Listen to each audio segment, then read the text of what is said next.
আসসালামু আলাইকুম রহমতুল্লাহি বারাকাতু। আশা করি আপনারা সবাই ভালো আছেন। ইংরেজি রিডিং শেখার সবচেয়ে সহজ নিয়ম নিয়ে আপনাদের সম্মুখে আজকে উপস্থিত হয়েছি। আমি গ্যারান্টি দিয়ে বলতে পারবো, এই এত সহজ নিয়ম আপনি আর কোথাও পাবেন না ইংরেজি শেখার জন্য, রিডিং শেখার জন্য এবং প্রনাউন্সিয়েশনের জন্য। আশা করি আপনি সাথে থাকবেন এবং আমাদেরকে সাপোর্ট করবেন, কমেন্ট করে উৎসাহিত করবেন যেন আপনাদের জন্য কষ্ট করে আরো ভিডিও তৈরি করতে পারে। দেখুন, একটা ভিডিও তৈরি করতে অনেক কষ্ট লাগে। স্ক্রিন শেয়ার করতে হয়, লিখতে হয়, তারপরে ভিডিও এডিট করতে হয়, তারপরে এই মানুষের চিল্লাচিল্লি করতেছে কিনা এগুলো সব মিলিয়ে একটা ভিডিও করতে অনেক কষ্ট হয়। তখন এসব কষ্টগুলো সার্থক হয় যখন আপনাদের একটা গঠনমূলক মন্তব্য আমরা কমেন্ট পাই। যাই হোক, আমরা শুরু করি। দেখুন, প্রথম নিয়ম কি কি দিয়েছি আমি। 1 নম্বর রুলস হলো, শব্দের শেষে আমরা যদি ই থাকলে, তো ই এর উচ্চারণ সাধারণত হয় না এবং ডাবল ই থাকলে উচ্চারিত হবে। তাহলে আপনি সবসময় মনে রাখবেন, যদি ডাবল ই থাকে তাহলে কি হবে, সেটার উচ্চারণ হবে। আর যদি শুধুমাত্র একটা ই থাকে তাহলে তার উচ্চারণ হবে না, তাহলে তার উচ্চারণ হবে না, এটা আপনারা মনে রাখবেন। এখন আমরা যদি একটা উদাহরণ দেখি, দেখুন, name, N E M E, name অর্থ নাম। এখানে কিন্তু শেষে যে ই আছে, ই, এটার উচ্চারণ কিন্তু হয় নাই। তারপর দেখুন, কাম, কাম অর্থ কি আমরা সবাই জানি, আশা, শেষে ইর উচ্চারণ হয় নাই। টেক, টেক অর্থ কি নেওয়া, শেষে ইর উচ্চারণ কিন্তু হয়। ফেক অর্থ কি বুয়া, শেষে কিন্তু ই আছে, ই এর উচ্চারণ কিন্তু হয় নাই। এস ই সি হচ্ছে কিন্তু আমরা জানি, সরি, আমরা কি বলছিলাম, শেষে যদি দুইটা ই ই থাকে তাহলে দুইটা ই এর উচ্চারণ হয়। তাহলে এস ডাবল ই সি অর্থ কি দেখা, বি ডাবল বি অর্থ মৌমাছি। তাহলে আপনারা কি শিখলেন, শব্দের শেষে ই থাকলে, একটা ই থাকলে একটা ইর উচ্চারণ হয় না এবং দুইটা ই থাকলে দুইটা এর উচ্চারণ হয়। আশা করি সেটা আপনারা বুঝতে পারছেন। তারপরে দেখুন, শব্দের শুরুতে কি বলছি, শব্দের শুরুতে কে এন থাকলে তার উচ্চারণ হবে দন্তান্ন, সেক্ষেত্রে কে এর উচ্চারিত হবে না।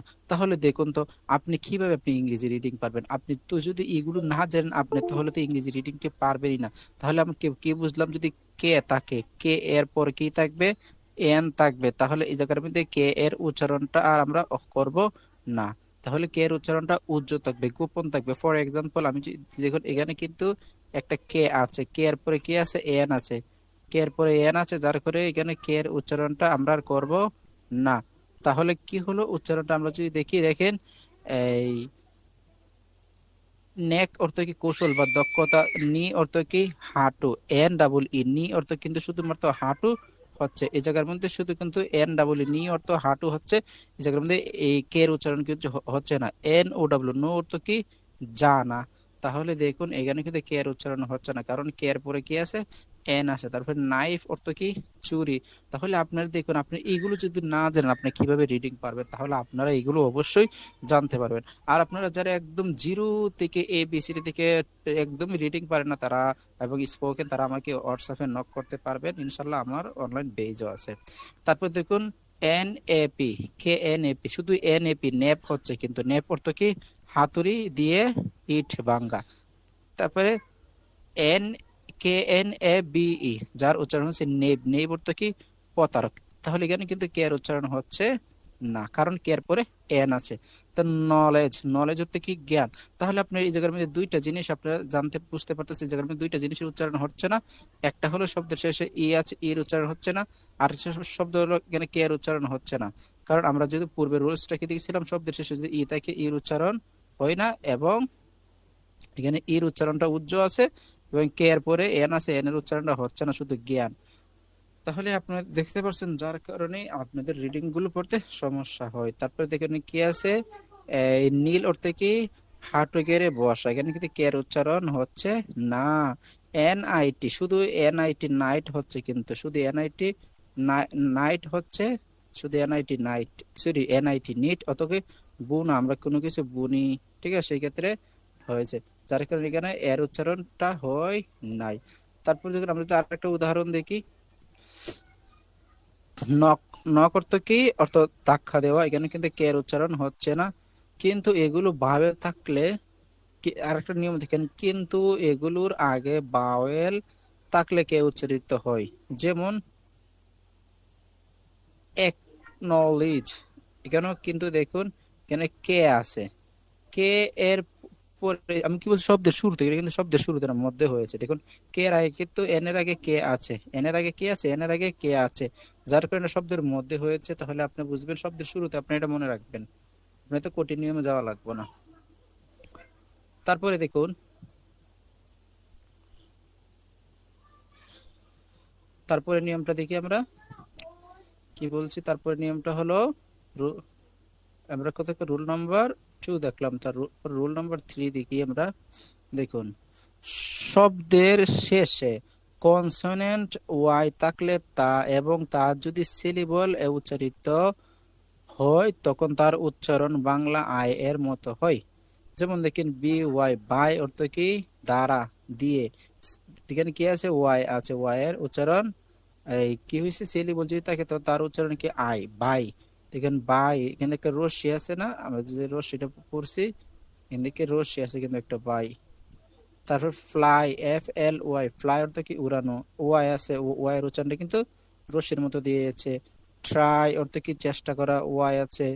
ড্রাই অর্থ শুকানো, ক্রাই অর্থ খান্না করা, দেখুন এখানে রশ্মি আছে। মাই অর্থ আমার, এস এইচ ওয়াই, সাই অর্থ লাজুক, এস এল স্লাই অর্থ সু সেই না বা দ্রুত, স্লাই। সব প্রত্যেকটা শেষে কিন্তু দেখুন এখানে শেষে কি আছে, ওয়াই আছে। আশা করি আপনারা বুঝতে পারছেন খুব সহজেই। তারপর রোজটা থেকে আমরা, শব্দের শেষে ও ইউ এস থাকলে সাধারণত আস উচ্চারিত হয়।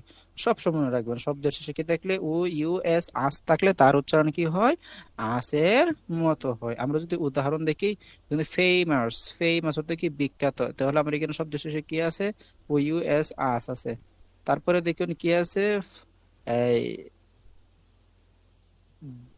D E L I C, delicious অর্থ কি সুস্বাদু, এখানে কিন্তু সবশেষে ইয়াস, ই ও ইউ এস আছে, ও ইউ এস আছে, যার কারণে এখানে উচ্চারণটা আস এসেছে। তার মানে কি গরিয়াস, গ্লোরিয়াস অর্থ কি মহিমান্বিত। তারপরে কি আছে ডেঞ্জারাস, ও ইউ এস আছে, যার উচ্চারণটা আ- বিপজ্জনক। তারপরে রিলিজাস অর্থ কি ধর্মীয়। তারপরে পাইয়াস, ধার্মিক, এখানে ও ইউ এস আস আছে, তো এখানে কিন্তু ও ইউ এস আস আছে, ও ইউ এস। ভেরিয়াস অর্থ বিভিন্ন। তারপরে ভার্চুয়াস অর্থ গুণী বা গুণময়, এখানে ও ইউ এস আছে। তারপরে ইঞ্জিনিয়াস অর্থ কি বুদ্ধিমান, এখানে ও ইউ এস আস আছে। প্রেশাস অর্থ মূল্যবান। আশা করি আপনারা খুব সহজে বুঝতে পারতেছেন। তারপর এটা দেখুন, মানে সি এর পর আই, আই ই ওয়াই থাকলে তিনটি উচ্চারণ তিনটা স্বর মতো হয়। যেমন দেখুন কিসের পরে বলছে, সি এর পরে থাকলে, তাহলে আমরা দেখি তো সি এর পরে কি আছে, সি এর পরে কিন্তু আমরা ই ই পেয়েছি। ওকে, তার মানে সিস অর্থ কি এই বিরতি বা স্থগিত। C E double cell, cell, C এর পরে কিন্তু ই আছে, যার কারণে সি এর উচ্চারণ কি হবে, সি এর উচ্চারণ আমরা দন্ত্য স্বর মতো করব। তারপরে দেখুন সেলিব্রেট অর্থ কি উদযাপন, সি এর পরে কিন্তু ই আছে। তারপরে এখানে সি এর পরে ই আছে, তারপরে সি এর পরে ওয়াই আছে। আমরা বলছিলাম সি এর পরে কয়টা থাকলে, আই ই ওয়াই তিনটা থাকলে। তারপরে সি এর পরে ই আছে। তারপরে আইস অর্থ কি বরফ, তার ফেনি অর্থ কি ফেন্স অর্থ কল্পনা। তারপরে এক্সিলেন্ট অর্থ কি চমৎকার। আশা করি এটা আপনারা বুঝতে পারছেন। তারপর দেখুন সি এর পর আই ই ওয়াই না থাকলে তার উচ্চারণ খ, খ এর মতো হবে। তার মানে কি সি এর উচ্চারণটা কি হবে, সি এর উচ্চারণটা আমরা বলতে পারি, সি এর উচ্চারণটা কে এর মতো হবে। কি থাকলে, আই ই ওয়াই তিনটা বর্ণ না থাকে। দেখুন C A P, cap, cap অর্থ কি, এখানে ইউকে, এটা উচ্চারণ কি আমাদের ইউনাইটেড, ইউ দা ইউনাইট, কে দা কিংডম, ইউনাইটেড কিংডম। ক্যাপ অর্থ টুপি, কার অর্থ কেয়ার বা যত্ন। দেখুন সির উচ্চারণ কিন্তু ক এর মতন হয়েছে। আশা করি খুব ইজিলি ভাবে বুঝতে পারছেন। দেখুন এইগুলো না জানার কারণে তো আপনারা তো কি করতে পারেন না, এই ইংরেজিতে কথা বলতে পারেন। কুম্ভ অত কি চিরুনি, কুম্ভ অর্থ চিহ্ন, এখানে সির উচ্চারণ কিন্তু কে হয়েছে। তারপর সির পরে আর আছে, আমরা বলছি না আই ই ই ওয়াই তিনটা না থাকলে সির উচ্চারণ কি হবে, কে এর মতো হবে। তবে ক্রিটিক্যাল অর্থ কি জটিল, ক্রিটিক্যাল অর্থ জটিল। তারপরে শব্দ শেষে কিন্তু সি আছে, মানে আয়ের পরে সি আছে। ড্রামাটিক অর্থ কি নাটকীয় বা ড্রামাটিক, তারপরে একাডেমিক, সির পরে কিন্তু দেখুন সির উচ্চারণ ক হয়েছে, আবার শব্দের শেষও ক হয়েছে। দেখুন তো, এগুলো নিয়ম না জানার কারণে তো ইংরেজি সঠিক উচ্চারণগুলো, সঠিক প্রনাউন্সিয়েশন গুলো আমরা করতে পারি না, আমাদের করতে সমস্যা হয়।